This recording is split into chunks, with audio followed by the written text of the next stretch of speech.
Хотите, чтобы ваши фотографии компьютер при помощи мощнейшего искусственного интеллекта сам за вас отретушировал, а вы лежали на диване, смотрели сериал, кайфовали? Ну круто же звучит. Вот я подумал, что это чушь какая-то и очередная замануха в стиле олдскульной портретуры, которую мы ставили там 20 лет назад на Photoshop. Ну какой плагин сам за вас адекватно, детально все отретуширует нажатием всего лишь двух кнопок? Но технологии не стоят на месте, и про Retouch For Me, я не знаю, только уже глухослепонемой не слышал, и вот уже миллиард блогеров про него видео сняли. Я упорно игнорировал и всю ретушь всегда делал сам. Но все-таки решил попробовать, и вот хочу рассказать мой опыт использования. И тут, конечно, все не так однозначно, как может показаться, но обо всем по порядку. Во-первых, сразу оговоримся. Чудо не произошло. Естественно, если хотите максимальный результат, то все надо делать ручками самому, изучать ретушь, Photoshop и так далее. Но попользовавшись пару месяцев, точно могу сказать, что они сильно упрощают жизнь, особенно если вы коммерческий фотограф. И без них, вот лично я уже не представляю свою жизнь.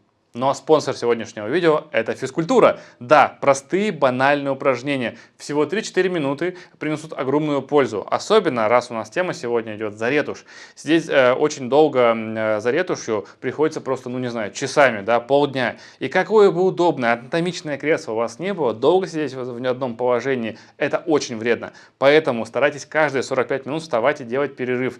Не только поглазеть куда-то вдаль, да, чтобы глаза отдохнули, но и сделайте пару упражнений. Если у вас Apple Watch, они вам, конечно, сами об этом расскажут, говорят, ну-ка встань, что-нибудь поделай. Вот, я вот с техникой Apple не дружу, поэтому просто ставлю таймер. И вот вам 4 простых и очень эффективных упражнения я припас, а девушка в бикини вам их покажет чуть дальше в видео, так что досмотрите видео до конца. И напоминаю про скидки на мои курсы по фотографии, на смартфон, на фотоаппарат под этим видео. Хочешь прокачаться, тогда обязательно ознакомься. Уже больше 15 тысяч человек оценили и пользуются с удовольствием моими курсами и теми знаниями, которые подчеркнули при обучении у меня. Обязательно загляни в мой телеграм-канал с кучей полезных материалов. Там куча всяких фотоновостей и всяких фотографий без цензуры моих и крутых фотографов. Все ссылочки под этим видео обязательно глянь. И, кстати, под видео будет скидка 20% на Retouch For Me, поэтому пользуйся на здоровье. Итак, пара быстрых выводов, что я для себя понял во всех этих магических плагинах.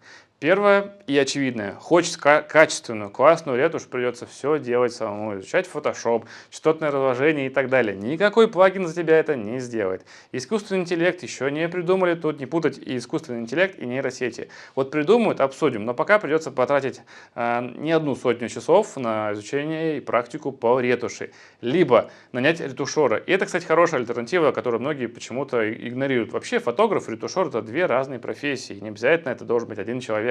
Подавляющее большинство крутых фотографов на Западе, все те фотки, что вы видите в журналах, в 100% случаев там это не фотограф ретушировал.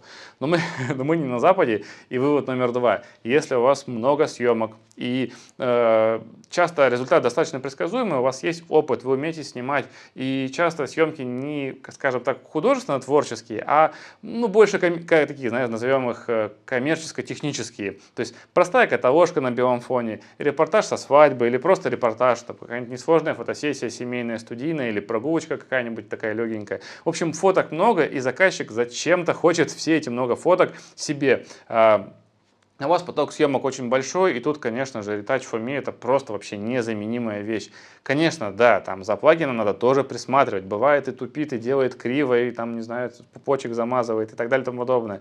Не идеальный, но при любом раскладе он очень сильно экономит время. То есть дальше я видео вам конкретно детально во всем покажу. И в данном случае я считаю, что этот плагин своих денег вообще стоит от и до. Однозначно рекомендую.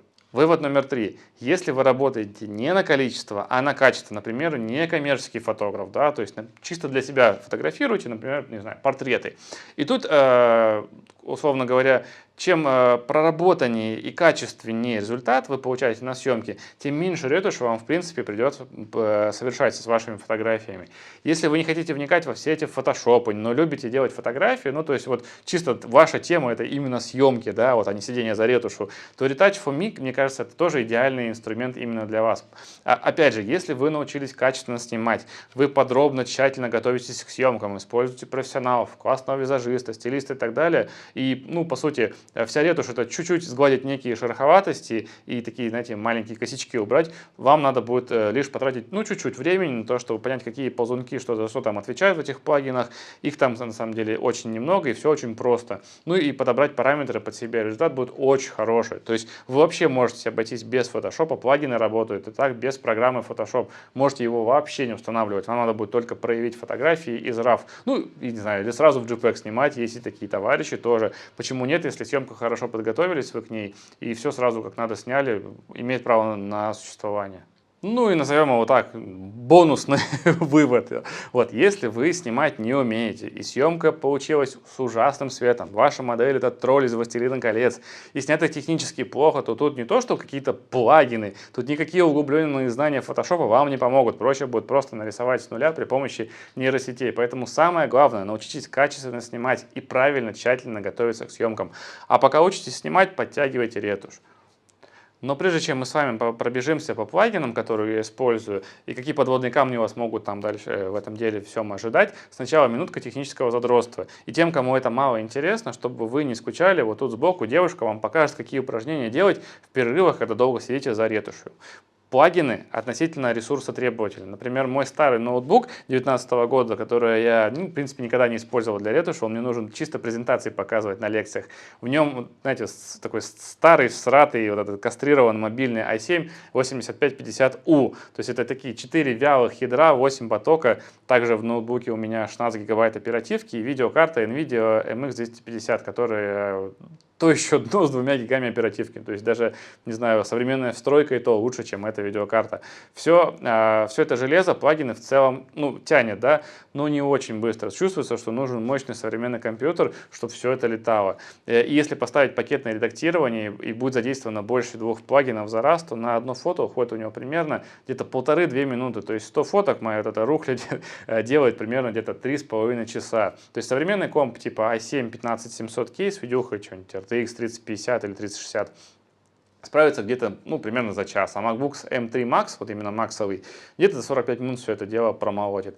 И интересную особенность заметил. Если запускать плагины через Photoshop и родную программку, которая от Retouch.me, она все вот эти плагины объединяет, то нагрузка идет на процессор и частично на видеокарту. И примерно загрузка видеокарты в таком случае получается 45%. Но если использовать каждый плагин отдельно, без Photoshop, то есть вы можете просто открыть плагин, закинуть в него фотки, то нагрузка на процессор сильно снижается, и большая часть нагрузки ложится уже непосредственно на видеокарту. То есть загрузка карты идет уже примерно 99%, а не 45%, как это будет в фотошопе или программке от непосредственно на Retouch.me. Поэтому, если у вас старый процессор, но новая мощная видюха, например, не знаю, любите вы играться и купили себе крутую видюху, для ускорения процесса можно использовать просто один плагин, например, не знаю, почистить фон. Но если надо применить сразу несколько плагинов, то тут, конечно, увы, либо через Photoshop, либо через прогу от Retouch.me, которая все эти плагины объединяет, она называется Arams у них. Вот. В целом, в отличие от Lightroom Photoshop, где видеокарта не сильно нужна, Retouch.me карту юзает активно, и желательно, чтобы она у вас была хотя бы какая-то. Вот, конечно, лучше мощная. С точки зрения установки все очень просто. У ребят из Retouch.me очень много уроков на эту тему, как установить, как с этим работать. То есть посмотрите, то есть проблем у вас точно не возникнет. Для начала давайте расскажу, как работать вообще без фотошопа для тех фотохудожников, которые хотят полагаться только на искусственный интеллект и снимать JPEG. Значит, есть такая у них программка на сайте, заходим на Retouch.me, там есть Retouch.me Arams. Скачиваем ее, останавливаем, запускаем. Интерфейс очень простой, как бы сильно она не грузит. В чем преимущество этой программки? Во-первых, вы можете прикольно не просто что-то редактировать, можете здесь отбирать, выбирать какие-то фотографии, ставить звездочки, ставить лайки, то есть делать отбор, и это достаточно удобно. Мне, допустим, удобнее это все делать в Lightroom, но кто Lightroom не пользуется, например, это заметно удобнее, чем в Photoshop. Можете использовать этот интерфейс. Не буду на нем долго останавливаться, сами изучите. Там можно выбраковку сделать, то есть можете по тегам, то есть рейтинги выставить. Удобно, удобно. Вот. Что в ней хорошего? Как она работает? Мы, значит, заходим в непосредственно программку, нажимаем плюсик, создать проект, нажимаем создать, и вот у вас появился проект. Значит, добавляем фотографии, все абсолютно как в Lightroom. Ну, например, вот сейчас зайду в папочку номер 2. Итак, импортировал, можете отбирать. Вот. Значит, в чем удобство В чем удобство данной программки? Значит, вы можете использовать все плагины, которые установили, то есть непосредственно без фотошопа. Именно здесь, да, то есть заходите в непосредственно фотографию какую-нибудь, выбираете, нажимаете экспорт, и здесь у вас все вот эти плагины, которые есть, можете их применить. Например, Hill, ставите галочку, выставляете нужные параметры. Рекомендую выставлять не автоматическое определение, а вот здесь в данном случае, например, по пояс. Вот. Но помним, да, что если делаете пакетный экспорт пакетный, то и у вас, допустим, какие-то фотографии крупнолицевые, какие-то в полный рост, то какую-то общую настройку подобрать не получится. Поэтому я рекомендую разделять их по планам, как вы сфотографировали, то есть крупнолицевые, по пояс и в полный рост, отдельно применять к ним экспорт. То есть применяете, насколько должно быть применен эффект, ну, допустим, там 100%, 200%, 50%. Вот, значит, выбрали галочки, поставили и нажимаете экспорт, и он вам все фоточки экспортирует. То есть, например, выбрали там skin tone, portrait volumes, вот эти вот выбрали 4, да, и вот они все 4 эффекта применятся к вашим фотографиям, что, в принципе, достаточно очень удобно. Вот, значит, плагины, все очень просто, вы также заходите на сайт, заходите в ретушь фото, устанавливаете соответствующим образом нужные плагины. Например, можно зайти в каждый из плагинов и посмотреть, что он делает. Здесь есть четкое описание и видео, да, то есть видео ребята подробно рассказывают, как это все работает, и достаточно, ну, подробно все объясняют. То есть в этом плане скачали, установили, вот мои плагины, которые я использую, вот. И соответствующим образом программка определит, какие есть, и загрузит вам вот сюда все, что у вас есть. Все, что у вас нету, но можно загрузить, она внизу так как бы намекнет. Говорит, вот это тоже можете скачать и пользоваться. В чем минус программки Arams? То есть вы можете здесь удобно, пакетно применять настроечки, но здесь минус в том, что вы не можете посмотреть маску. То есть как программка определила, на какие участки фотографии нужно применять тот или иной эффект. Например, если мы откроем какой-нибудь, ну не знаю, тот же самый Dodge and Burn. Открываем. Вот она у нас открылась без фотошопа, без всего. Мы берем любую фотографию сюда, ну какой-нибудь, не знаю, какой надо отретушировать. Вот бросаем, вот открылась. Он сразу определяет либо автоматом, либо по пояс, либо в полный рост. Ну, я поставил по пояс, ну и плюс-минус это подходит сюда. Если нет, сразу просто перемените в полный рост или лицо, он сразу определит. Вот он определил. И что самое интересное, то есть когда у вас одна фотография загружена в плагин, то он вам показывает маску, и вы можете с этой маской поработать. То есть вы можете взять и стереть те участки, которые вам не нужны. Например, смотрите, что он у вас на шею применил, да, то есть вот видите.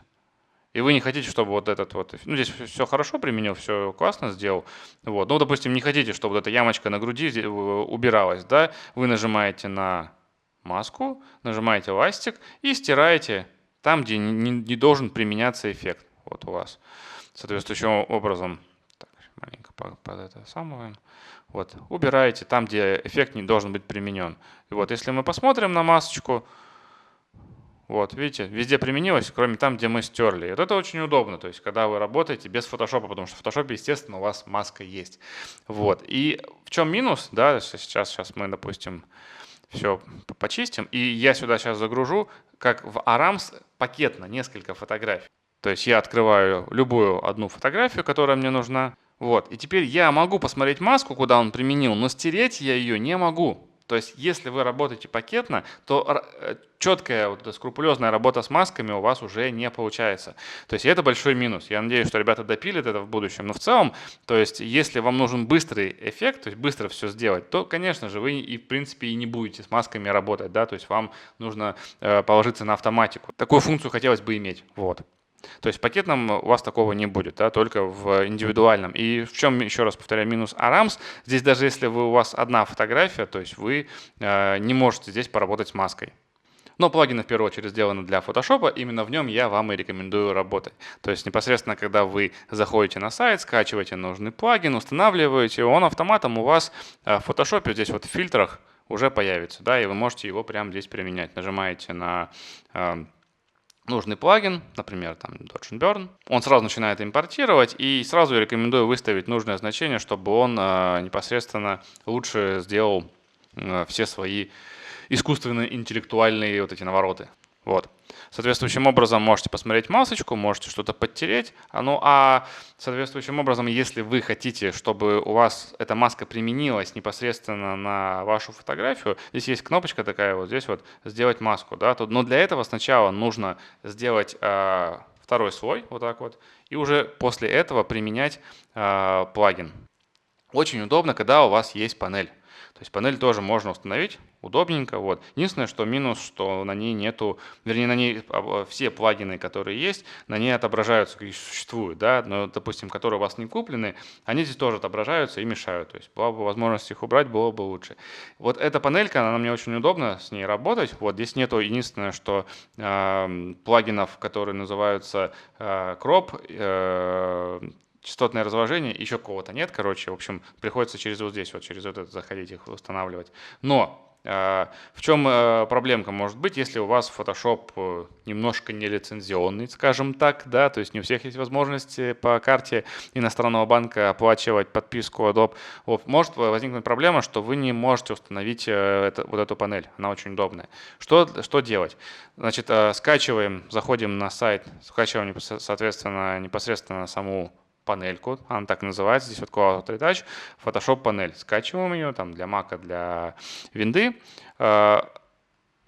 Не устанавливая, если нажимаете дважды, она не устанавливается, что сделать? Нажимаем правой кнопочкой, открываем в каком-нибудь архиваторе. Я открою при помощи WinRAR. Нажимаю WinRAR, нажимаю «Извлечь», нажимаю «Ок». Вот, то есть вот он мне эту папочку извлек. Я всю эту папочку беру, копирую непосредственно, открываю диск, Program Files, Adobe, Adobe Photoshop. И тут есть такая плагины. И сюда просто копирую. Перезагружаете в Photoshop, и у вас эта панелька появится. То есть проблем никаких не будет. Ну и при помощи панельки вы можете сразу же всю целую серию фотографий, там 100, 200, отретушировать, используя нужные вам плагины. Да? Например, там Fabric и Clean Backdrop.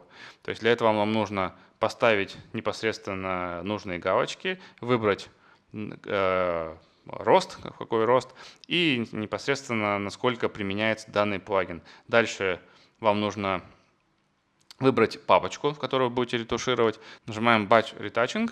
Вот, выбираем папочку. Ну, в данной ситуации я просто приготовил там 3 фоточки условно какие-то. Вот папочка 3. Выбираем ее, выбор папки. Он сейчас подумает и ко всем фотографиям применит эти эффекты. Ну и, соответственно, когда он закончит, он вам в эту папочку же положит все фотографии, которые он отретушировал. Очень удобно. Ну, либо то же самое вы можете сделать через ту же программку Arams. Да, то есть абсолютно одинаковый функционал. То есть в данной ситуации, если вы автоматом все делаете, то Photoshop тоже можно, в принципе, и не загружать, не устанавливать. Ну и давайте разберем, что умеют плагины соответствующим образом. Посмотрим их, как они работают. Значит, у меня куплены не все, то есть у меня их всего 8. И в принципе все работает хорошо, меня устраивает. Кроме одного, это так называемое частотное разложение. То есть если мы с вами включим этот плагин и посмотрим, как он работает, то есть вот я включаю, он открывается. И если я не знаю, что такое частотное разложение, вообще непонятно, что происходит. Какие-то частоты, высокие, низкие, что куда нажимать. Конечно, да, можно посмотреть, есть туториал, да, видео, как это все делать. У ребят все это в Retouch for Me записано, можно научиться, но опять же, то есть это не какой-то искусственный интеллект, то есть ты нажал на кнопочку и все сделалось, и ты только нужно потереть, да, клавиши. Тут надо кисточку выбирать и так далее и тому подобное. То есть смысл этого плагина я не понимаю, потому что я могу также научиться делать частотное разложение, записать экшен и нажимать на кнопочку запустить его, и будет все то же самое. Только единственное, что еще удобнее, потому что он будет сделан полностью под меня. Поэтому вот в этот плагин я не одобряю, но соответствующим образом имеет право на существование. Все остальные плагины работают достаточно хорошо. Давайте с вами посмотрим, как они работают, и сначала проверим на портретные фотографии, а потом проверим уже такие более технические каталожные всякие вот эти элементы, которые для меня, например, очень-очень важны непосредственно вот с этими плагинами. У меня не все плагины куплены соответствующим образом, да, некоторые не куплены, и я в панели не нашел, как их отключить соответствующим образом. Вот у меня, допустим, нет iVessels, и как это все вырубить, я не знаю, вот это лишнее мне здесь вот он мешает, вот я хочу убрать, а не получается, да, то есть, как бы, надеюсь, ребята это все предусмотрят. Вот, у меня куплен Hill, Dodge and Burn, Portrait Volumes, Volumes и Skin Tone, да, как вот они работают. Соответствующим образом, если я нажимаю на Play вот здесь вот на кнопочку, то каждый плагин будет по отдельности включаться. Но я хочу, чтобы они все включились, поэтому я сразу галочки вставлю так, чтобы они загрузились. Нажму Retouch. Но прежде чем я это сделаю, я должен обязательно, ну, конечно, можно поставить на автомате, чтобы программа сама все сделала, но я все-таки рекомендую непосредственно в каждый зайти и проверить вообще, какой уровень кадрирования стоит у вас, да, то есть может стоять автоматом, может стоять close-up, то есть лицевой портрет, full length, это в полный рост, и half length, то есть средний план, да, вот я поставлю средний план, hue 100% пусть стоит, Dodge and Burn, ну, здесь вот 100-150, обычно на 100 стоит, я поставлю 150, вот, я поставлю здесь вот, как я говорил, Half Length, также Portrait Volumes, вот этот плагин, он достаточно агрессивно работает, поэтому на 100% не всегда хорошо получается, то есть если у вас плоская картинка, то да, в принципе, пойдет, но вот здесь, в данной ситуации, я рекомендую ставить не 100%, а рекомендую ставить где-то ну, что-нибудь в 75-65 вот таким вот образом. И Skin Tone, чтобы выровнялся цвет кожи, поставлю 150, тоже Half Length, и нажму Retouch. Компьютер у меня не быстрый, какое-то время это займет. Вот, сейчас подождем. Итак, плагины закончили свою работу. Давайте посмотрим, что вообще у нас получилось. В целом результат уже хороший. Конечно, не идеальный. То есть, как я уже и раньше говорил, если вы хотите, чтобы у вас был идеальный результат, то с каждой фотографией нужно будет работать индивидуально. Прям пакетно идеально здесь не работает. Вот. Хотя некоторые моменты пакетно очень хорошо работают. Дальше сейчас покажу вам. Итак, что у нас получилось? То есть мы можем выключить фотографию и посмотреть, что он вообще тут наделал. Да? То есть, как мы видим по очередности, что происходило. Давайте выключим все масочки. Начнем с первой маски, портрет Volumes. Да, как мы видим, нам прорисовал светотеневой рисунок. Если мы посмотрим, давайте увеличу маленько. Вот. То есть в целом добавился такой объем. То есть в целом выглядит хорошо, очень даже неплохо. То есть я бы вот даже так и оставил. Я бы, конечно, чуть-чуть маленько процентаж уберу, но в целом очень даже неплохо. Прям так и оставляю, да, то есть объем прорисован. Я думаю, что вы заметили, он нам там еще и прорисовал немножко на заднем плане. То есть если прям раздражает, можно опять же взять ластик и все это дело подтереть. Вот. Давайте посмотрим, что сделал нам со скинтоном, да, и как мы видим, видите, ручки у нас были разного цвета. Давайте увеличу, посмотрите.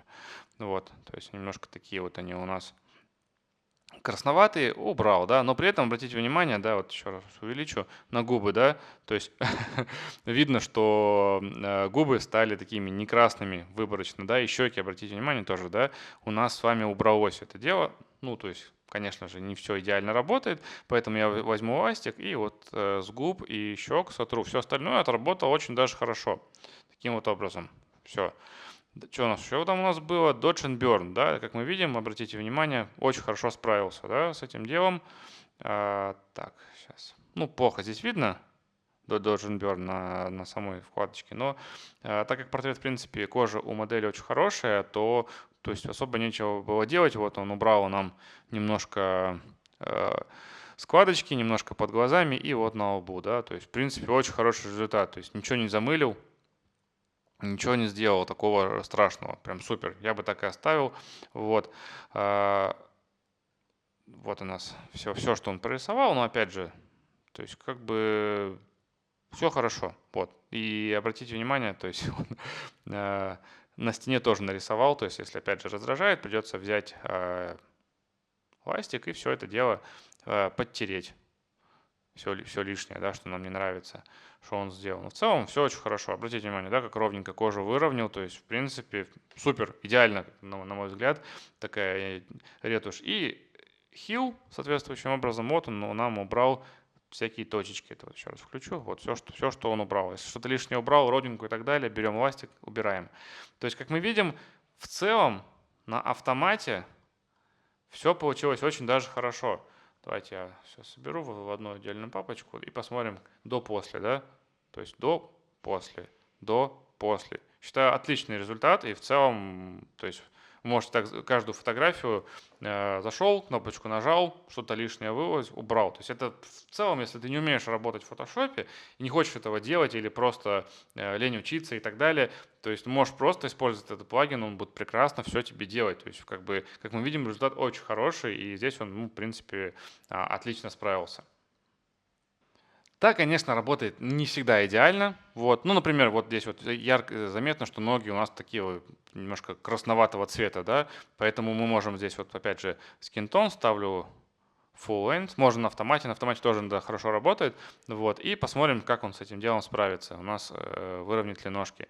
На всякий случай, давайте еще для примера посмотрим, как у нас с вами здесь портрет Volumes я выключу, вот, включу Dodge and Burn и Heal, посмотрим, как он с этим делом всем справится, да, такой студийный полноростовой портрет. Единственное, что вот эти верхние штуки надо потом на постпродакшене убрать, но я как исходник открываю, смотрим, что сделает. Итак, он закончил ретушь, посмотрим, что произошло, да. То есть в целом, если сейчас вот объединю все свои в папочку включить-выключить, то в целом, обратите внимание, все очень даже хорошо получилось, да. То есть вот, единственное, что, конечно, есть тут небольшие косяки. Давайте с ними отдельно по ним пробежимся, что и как не так, да. Вот посмотрим масочку, да, видите, много тут чего сделал. Обратите внимание, был включен Heal, но он там еще и на циклораме всякие пятнышки убрал, да, что в целом очень даже неплохо, не зря. Иногда какие-нибудь листики убирают, но опять же, все это незаметно и сильно на картинку не влияет вот как такового. Вот, давайте посмотрим, что произошло. Во-первых, самое заметное это скинтон, то есть если мы посмотрим на ножки, вот, то есть они были красненькие, стало сделано такими более желтенькими. Вот. Соответствующим образом справился неплохо. Скинтон, конечно, не везде хорошо работает. Сейчас покажу, где не очень хорошо работает. Но в целом очень, очень неплохо получилось. Да, то есть отрабатывает. Dodge and Burn тут, конечно же, если мы говорим про ноги, отработал хорошо. Ну, то есть немножко как бы лишнего как бы подскрал, но опять же, да, то есть настроечку Dodge and Burn стоит очень сильная, поэтому надо было в минус. Опять же, сильно перестарались, просто процент слоя уменьшите маленько и все, да, то есть вот таким вот образом. Вот, где сильно перестарался Dodge and Burn, это вот он убрал все мышцы на животике, да, поэтому, конечно же, если прям нужно их оставить, берем пластик и стираем, чтобы он у нас здесь вот ничего лишнего не убирал, вот. Как бы таким вот образом. Значит, и Hill, как мы уже с вами отметили, тоже очень хорошо справилась, да, то есть со своей задачей. То есть в целом вот всякие были точечки и так далее, но он их убрал. Единственное, что вот если мы посмотрим на пупочек, вот сюда, да, то есть он тут тоже немножко перестарался, да, то есть иногда бывает, в крайне редких случаях, и замазывает и пупок, но это крайне редко бывает, в целом уже как бы научился этого не делать. Ну вот эту дырочку сверху убрал, в целом я считаю даже и плюс 100 он ее убрал. Конечно, он убирает и родинки, вот, сейчас покажу, как он это делает, но в целом, если мы посмотрим на результат, очень даже хороший получился результат. То есть автоматизация прекрасно работает. Бывают моменты, где сложные вещи, да, например, вот у нас фотография, где такой контровой свет, он такой синий, да, и мы видим, что у нас с вами на коже такая синяя кожа получается, да, и если мы здесь попробуем скинтоном выровнять, да, опять же, вот набираю, поставлю half lens, наверное, ближе, побольше похоже, поставлю что-нибудь побольше, 160, и попробую выровнять цвет кожи. Ну вот, как мы видим, да, то есть вот что она делала, да, то есть какой-то желтый цвета. То есть если мы посмотрим на руку и ногу, то есть все здесь отработано отлично, ну то есть вот цвет выровнялся, да, но если мы посмотрим с вами на другие части тела, ну то есть вот что он там понаделал, видите, оранжевого, то здесь прям видно, что сработал плохо, да, и в каких-то сложных таких ситуациях, естественно, на автомате не получится, тут надо уже либо подбирать, но опять же, то есть сложная ситуация, и тут такое он не вывозит. И что касается Dodge and Burn, хорошо работает, если модель одета. Если модель не одета, у нее, например, есть пресс, да, вот как вот здесь вот, то если мы с вами включим Dodge and Burn, вот, в целом неплохо справился, но когда он у нас убирал неровности, да, он прям перестарался, то есть он у нас и по заднему плану прошелся, видите, и убрал все неровности на животике, да, то есть, а эти неровности являются у нас абсолютно прессом, да, то есть модель пресс качала, он взял и все убрал, как бы не страшно, то есть за этим просто надо следить, опять же берем ластик и лишнее стираем, да, что он тут выровнял, да, вот. В целом результат опять же очень хороший, то есть вот обратите внимание, на личике были такие неровности, он их достаточно грамотно убрал. То есть в целом, если у нас подход такой осознанный, то все работает очень хорошо. Ну и отдельно моя любовь, то есть это прям вообще палочка-выручалочка. Только ради этих двух плагинов я просто готов платить за все эти плагины. Они называются Fabric и Clean Backdrop. Fabric, помните, это мем про Fabric. Вот.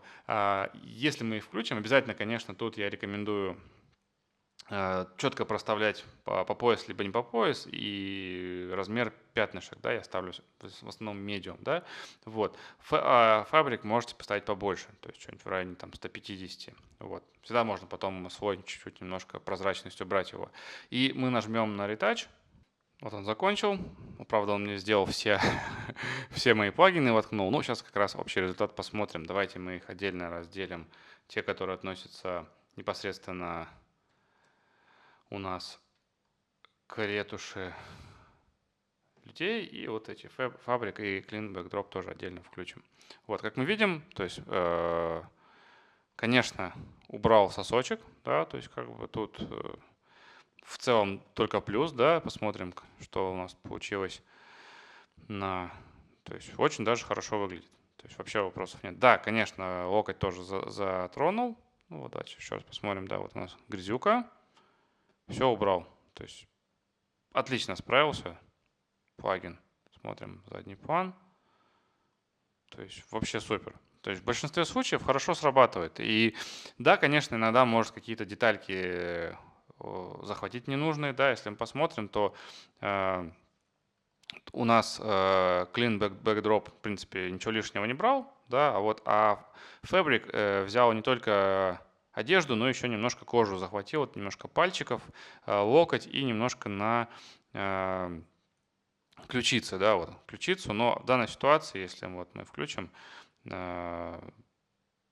как бы так сильно незаметно, да, то есть какие-то мелкие такие детальки захватывает, но в целом отлично работает. И эти два плагина, те, которые я вот реально могу включать на прям пакетную обработку и достаточно 80% точно хорошо сделает, да, это очень сильно время ваше экономит. То есть, ну, результат видите сами, просто работает замечательно. Конечно, не всегда идеально, может, там, еще раз повторяю, пупочек замазать или что-нибудь не то, но, опять же, проще сделать пакет на 100 фотографий, потом быстренько их просмотреть, проверить, да, если там какие-то 5-6 не получились, переделать их, да, это все равно будет быстрее, чем если вы будете отдельно заходить в каждую фотографию, отдельно очистить фон и выравнивать одежду, то есть это просто несравнимо трата по времени.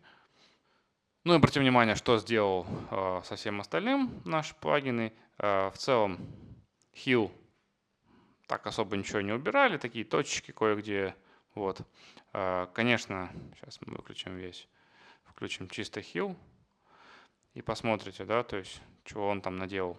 Вот. И в целом, то есть ничего такого лишнего он практически не убирал, да, то есть, ну, какие-то вот родинки убрал, то есть такие не супер важные.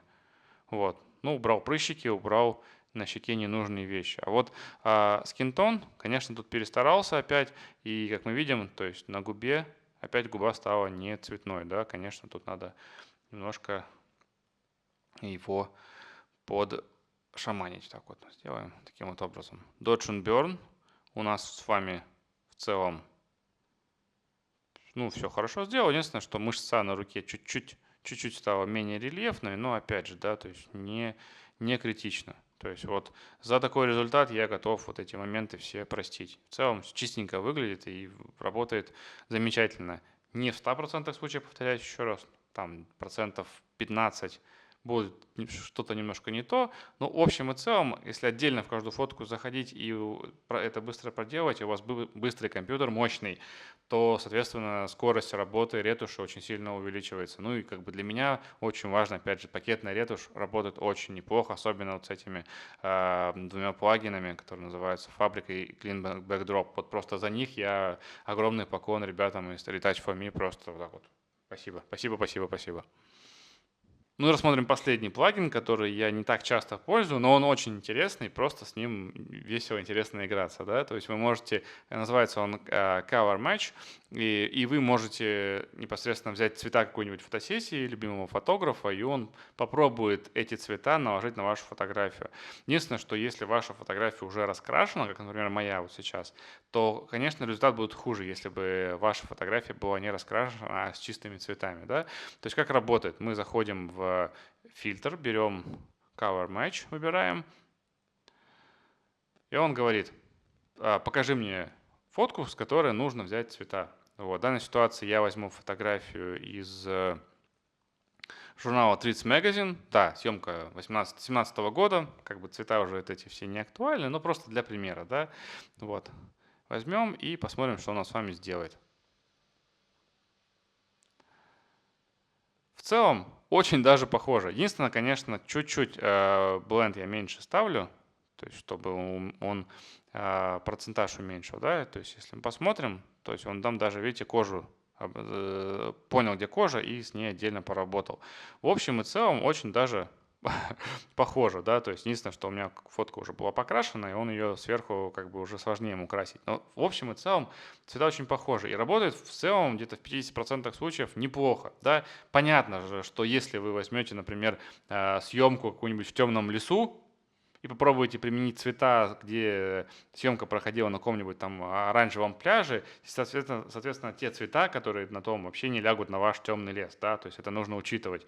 То есть подбирать или делать съемку под похожий, да, так, работать с референсом, да, то вот увидели какого-нибудь крутого фотографа фотки и, соответственно, их применили. Итого, я панелью очень доволен, для меня она очень экономит время в коммерческих съемках, и в этом плане она для меня просто незаменима, без нее как без рук.